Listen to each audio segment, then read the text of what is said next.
Bom, meus irmãos, a paz do Senhor Jesus Cristo a todos. É uma alegria me dirigir a vocês novamente para juntos meditarmos na palavra do Senhor Jesus. Hoje nós vamos continuar estudando um pouquinho do livro de Efésios, aprendendo um pouco do que o apóstolo Paulo quis expressar, tanto àquela igreja quanto a todos os cristãos de todas as épocas e de todas as nações e gerações. Eu quero meditar com vocês hoje sobre três coisas muito importantes para qualquer cristão: a igreja, o conceito de templo e o fundamento ou o alicerce da igreja. A leitura que nós vamos fazer está em Efésios, no capítulo 2, no versículo de número 19 ao versículo de número 22, que diz assim: Portanto, não sois mais estrangeiros nem imigrantes, pelo contrário, sois concidadãos dos santos e membros da família de Deus, edificados sobre os fundamentos dos apóstolos e dos profetas, sendo o próprio Cristo Jesus a principal pedra angular desse alicerce.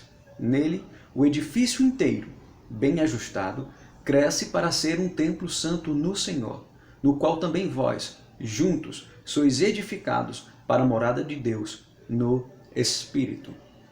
Paulo está usando nesses versículos uma linguagem metafórica, a linguagem de um edifício. Ele está comparando a igreja espiritualmente ao sentido de um edifício que é ligado, que é interligado, que tem um alicerce, que tem um fundamento, que é construído a partir de uma estrutura sólida, de uma estrutura bem definida, que tem um formato que já é definido desde a sua base, desde o seu alicerce, e que precisa de uma unidade, de uma integração, para que ele continue crescendo junto e sendo aperfeiçoado.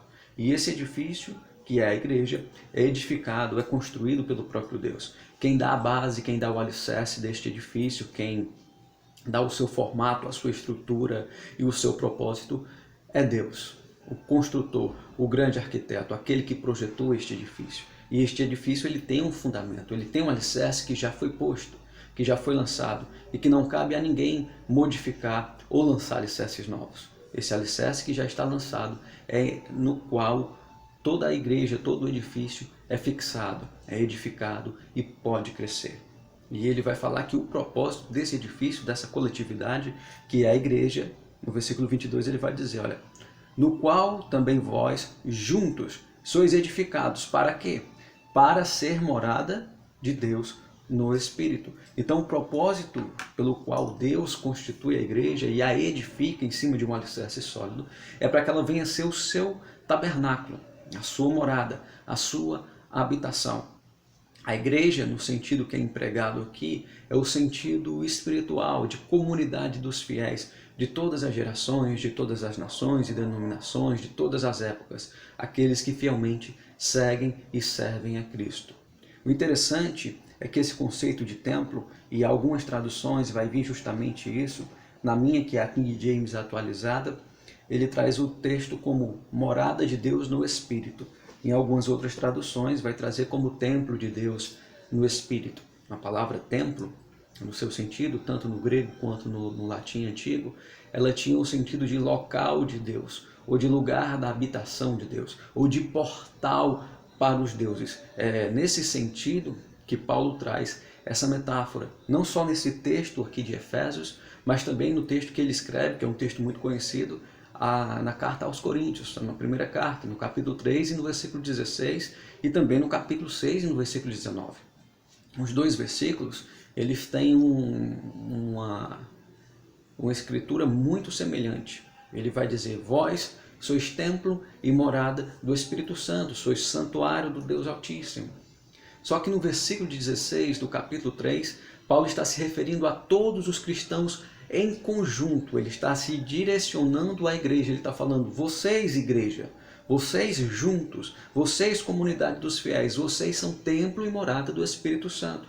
É tanto que quando você lê o contexto do capítulo 3 de Coríntios, ele está falando sobre os partidarismos, sobre as dificuldades, as discussões que havia dentro da igreja e que isso era inútil, porque juntos, unidos e interligados, eles formavam o templo de Deus, ou a morada, a habitação de Deus. No capítulo 6, no versículo 19, Paulo faz uma expressão muito semelhante, só que agora destinada a cada cristão individualmente. Ele é como se ele estivesse apontando para mim, para você, e dizendo: olha, você é templo e morada do Espírito Santo. Portanto, mantenha-se puro, mantenha-se íntegro, mantenha-se santo, consagre a sua vida a Deus, porque você é santuário do Deus Altíssimo. E aqui nós entendemos duas referências pela qual nós podemos usar essa palavra, esse sentido de templo. Nós, coletivamente, enquanto igreja, formamos um único corpo, um único organismo, um único edifício, e assim somos morada do Espírito Santo. Ele habita na nossa comunhão, na nossa unidade, na nossa coletividade. Mas, ao mesmo tempo, ele também trabalha conosco de maneira pessoal. Ele trabalha com cada crente individualmente. E cada um de nós também é templo e morada do Espírito Santo. Deus habita em nós. Lá em João, no capítulo de número 14, no versículo 23, Jesus diz aos discípulos, e diz também a nós, que se nós o amamos verdadeiramente, nós obedecemos a sua palavra. E que se fizermos isso, se o amarmos e obedecermos a sua palavra, ele e o Pai virão e farão morada em nós. Nós seremos tabernáculo, morada do Deus Altíssimo, a partir do momento que amamos, que obedecemos, que seguimos a Cristo. Esse sentido é muito importante para nós por um motivo. Quando nós lemos as Escrituras do Antigo Testamento, nós percebemos que o povo judeu, eles davam uma importância grande ao templo que foi edificado por Salomão, assim como eles davam também anteriormente uma importância grande ao tabernáculo desde a época de Moisés. O templo, ele exercia, o templo físico, no caso, o templo prédio, o templo edifício, ele exercia um papel fundamental, um papel central na vida religiosa e cultural, social e até política do povo judeu. Era o local mais importante para aquele povo, para aquela nação. Era ali que eram oferecidos os sacrifícios a Deus, que cada pessoa comparecia com as suas ofertas, os seus sacrifícios, entregava ao sacerdote, o sacerdote entrava no lugar santo, oferecia a Deus, o sumo sacerdote entrava uma vez por ano no lugar santo dos santos, ou no lugar santíssimo, representando todo o povo e oferecendo um sacrifício pelo perdão do pecado do povo diante de Deus. Ou seja, na época do Antigo Testamento, havia um sistema sacrificial, cada um apresentava o seu sacrifício, levava ao sacerdote, o sacerdote fazia esse intermédio, essa mediação entre o povo, entre cada pessoa, ou entre o povo na sua coletividade e Deus. O povo de Israel não podia entrar no lugar santo e nem no lugar santíssimo. Ali era a função dos sacerdotes e do sumo sacerdote. E é por isso que o templo ele tinha esse significado tão grande para o povo de Israel. Era como se ali fosse o local onde eles pudessem encontrar com Deus. Por isso que o salmista Davi diz: alegrei-me quando me disseram, vamos à casa do Senhor. E o sentido da palavra templo no Antigo Testamento é justamente esse: casa de Deus, casa do Senhor. Obviamente que na época de Davi o templo ainda não estava construído e ele estava fazendo referência ao tabernáculo, ao lugar onde estava a Arca da Aliança. Mas quando nós vamos ler nos profetas, no livro de Salmos, e no livro de Reis e de Crônicas, nós percebemos o significado que aquele povo dava ao templo. Até mesmo na época de Jesus era assim. Com a vinda de Cristo, porém, o seu sacrifício na cruz, a sua ressurreição ao terceiro dia, Cristo abriu para nós um novo e vivo caminho. Nós já não precisamos mais de um sumo sacerdote ou de um sacerdote para entrar no lugar santo e no lugar santíssimo. Nós não precisamos mais de intermediários para nos levar à presença de Deus. Nem precisamos trazer sacrifícios de cordeiros, porque o cordeiro único e verdadeiro, aquele que tira o pecado do mundo, já foi morto pelos nossos pecados e reviveu ao terceiro dia e abriu para nós uma porta de bênção, uma porta de graça. O escritor aos Hebreus, no capítulo 10, a partir do versículo 19, ele vai dizer sobre esse assunto. Ele vai falar que nós precisamos ter coragem e ousadia para entrar no Santo dos Santos, pelo novo e vivo caminho que foi conquistado para nós através do sangue de Cristo. Então nós já não precisamos mais de ter um sumo sacerdote que entra por nós uma vez ao ano. Nós podemos a qualquer momento, em qualquer lugar, em qualquer circunstância, em qualquer situação, nos apresentar diante do Deus Altíssimo, adorar e servir ao Deus Altíssimo, sentir a presença dEle, ouvir a voz dEle, louvar e bendizer o nome dEle. conversar com Ele através da oração, ouvir a sua voz, ouvir a sua palavra. Isso foi conquistado para nós na cruz. A cruz, ela abre um novo tempo, ela inaugura um tempo de transcendência. Nós ultrapassamos os limites do véu, como diz a Bíblia, o véu do templo se fendeu de alto a baixo, o véu do templo se rasgou, e aquilo que separava já não separa mais. Nós temos livre acesso à presença do Pai, e ao mesmo momento Ele vem em nossa direção, a partir da ocasião que nós amamos a Cristo, servimos a Cristo, obedecemos a sua palavra, Deus vem em nossa direção e também faz morada em nós. É a partir disso que eu e você nos tornamos templos e morada do Espírito Santo, lugar onde Deus habita. E o convite que Paulo faz, tanto em Coríntios quanto em Efésios, é que nós venhamos a ser isso, venhamos a ser um local onde Deus está, um local onde Deus habita, um local onde Deus é cultuado, um local onde Deus é adorado. Será que a minha vida e a sua vida tem sido este local? Será que eu e você temos sido o local onde Deus é adorado, onde a glória de Deus resplandece, onde a voz de Deus é ouvida, onde a presença de Deus é percebida? Será que as pessoas conseguem perceber a presença de Deus na sua vida? Será que as pessoas conseguem ver a glória de Deus refletida através de você? Se elas conseguem, parabéns, é verdade que você é de fato templo e morada do Espírito Santo. Se elas não conseguem, está na hora de você rever as suas decisões, as suas escolhas e as suas condutas. Então, o convite que nos foi feito é esse, a ser local onde Deus habita, a ser local onde a presença de Deus é percebida, tanto individualmente, na minha vida pessoal, na minha vida testemunhal, no meu dia a dia, quanto coletivamente. E essa expressão que Paulo vai usar no capítulo 2, versículo 22 de Efésios, ela também é fundamental. Nós, ao nos unirmos em comunidade, ao congregarmos juntos, ao nos encontrarmos e manter essa comunhão, essa ligação como igreja, nós formamos um corpo bem ligado, bem ajustado. Formamos juntos um só edifício, que a Bíblia chama de igreja, de noiva do Cordeiro, de corpo de Cristo, de comunidade dos fiéis. E quando nós estamos juntos, unidos e ligados, ao ser um só corpo, nós também nos tornamos um só templo e uma só morada do Espírito Santo. Ele habita na nossa comunhão, ele habita na nossa unidade. E é uma das coisas que nós precisamos relembrar nesses dias, que têm sido dias difíceis, têm sido dias onde nós vivemos hoje muito afastados devido à pandemia que tem acontecido no mundo, mas se nós pararmos bem e pensarmos e analisarmos a situação, antes do isolamento social ser imposto pelos governos, nós já vivíamos isolados.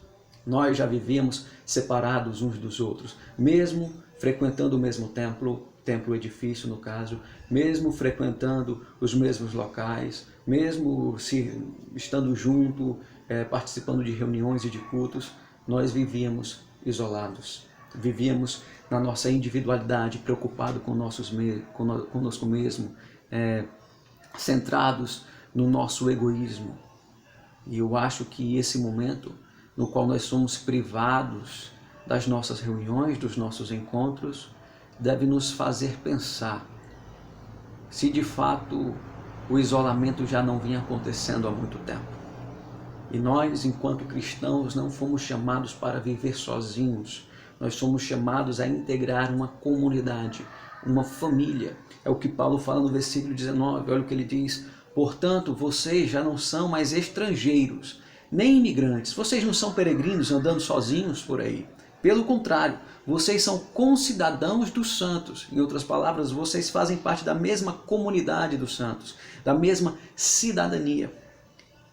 E sois membros da família de Deus. Somos agora uma irmandade.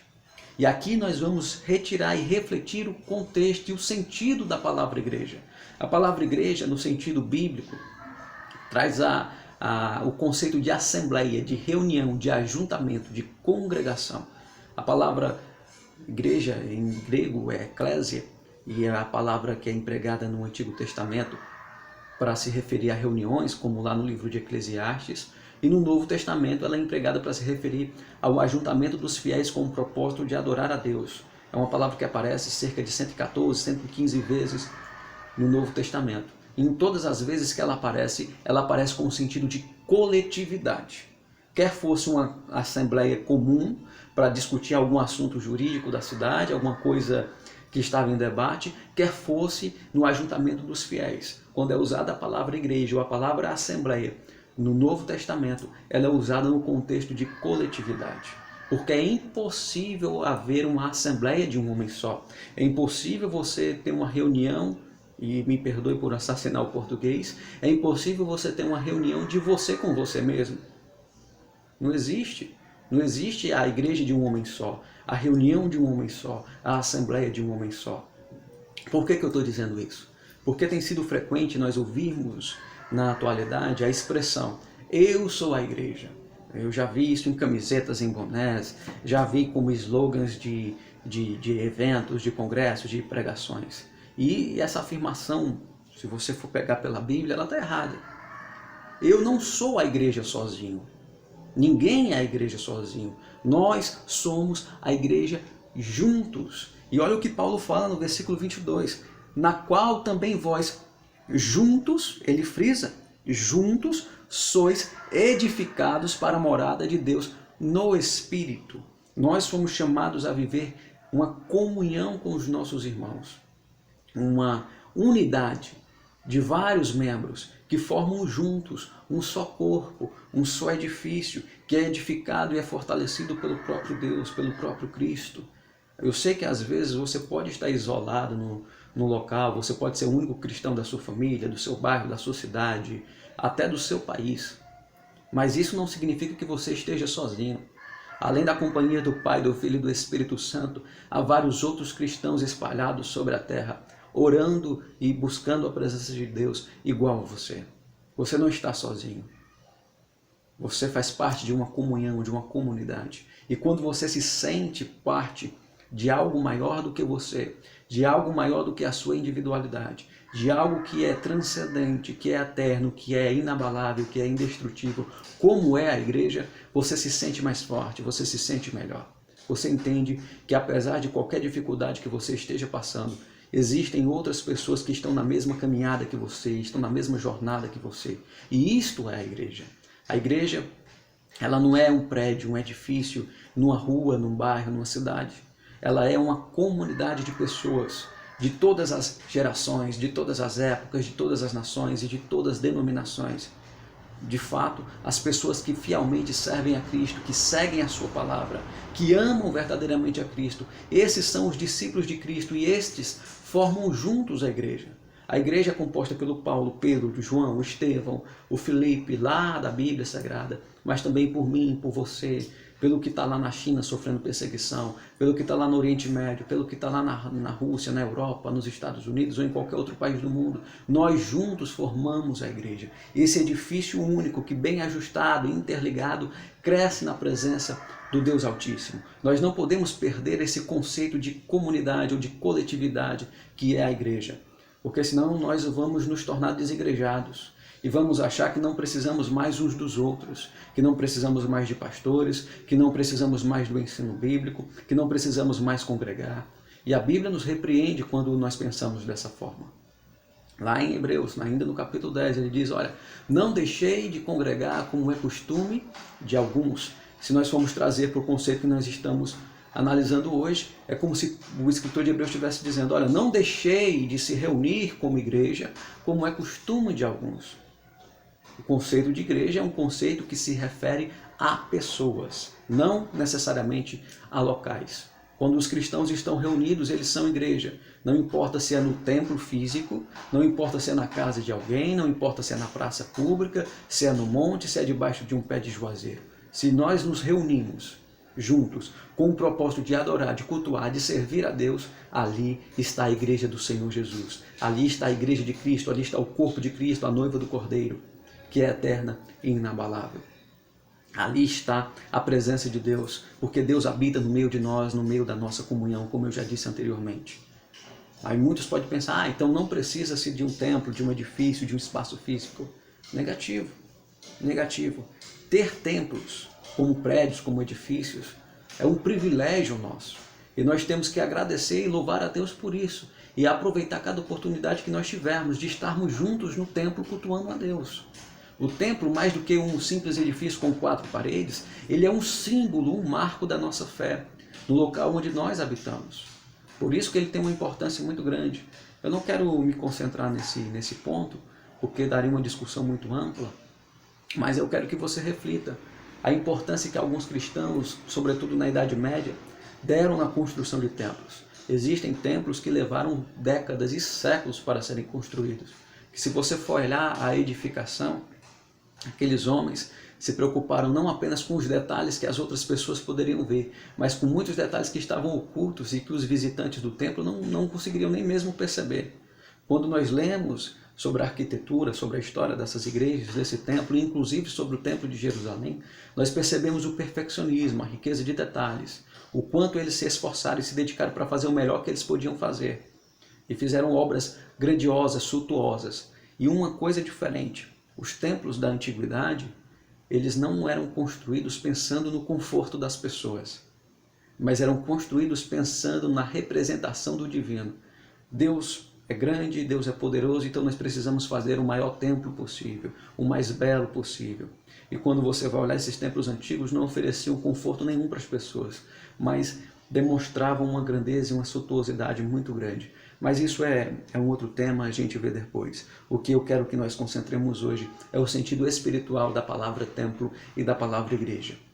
Eu, como templo, sou morada do Espírito Santo de Deus, preciso consagrar a minha vida a Ele. Eu e vocês juntos, como cristãos, nós formamos também um só corpo, e por ser um só corpo, somos juntos templo e morada do Espírito Santo. Ou seja, Deus habita em mim individualmente, mas Ele habita em nós coletivamente. Quando nós nos ajuntamos e nos unimos, nós nos tornamos como um só, e ali a presença de Deus está junto naquela relação, naquela comunhão.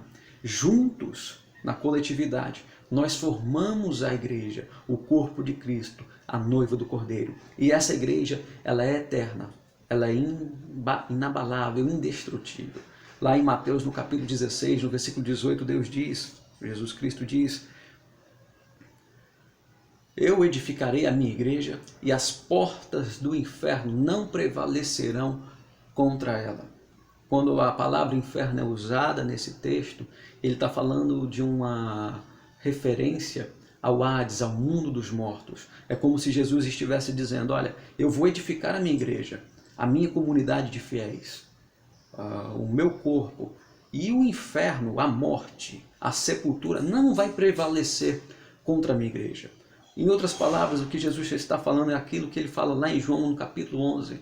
Ele está dizendo: olha, aquele que crê em mim, ainda que esteja morto, viverá.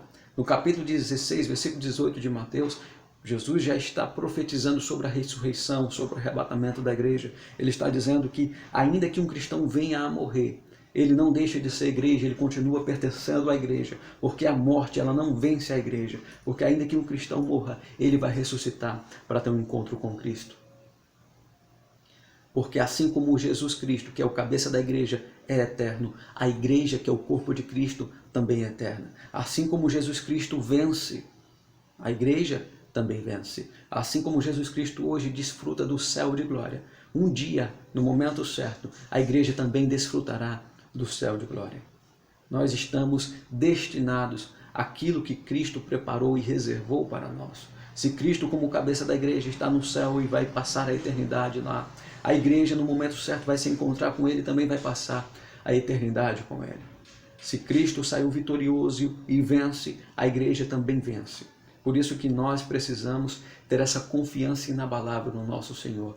Por isso que nós precisamos entender que nós, enquanto igreja, enquanto comunidade de pessoas que servem a Cristo, nós temos uma base, nós temos um alicerce que é inabalável, que é indestrutível e que é imutável.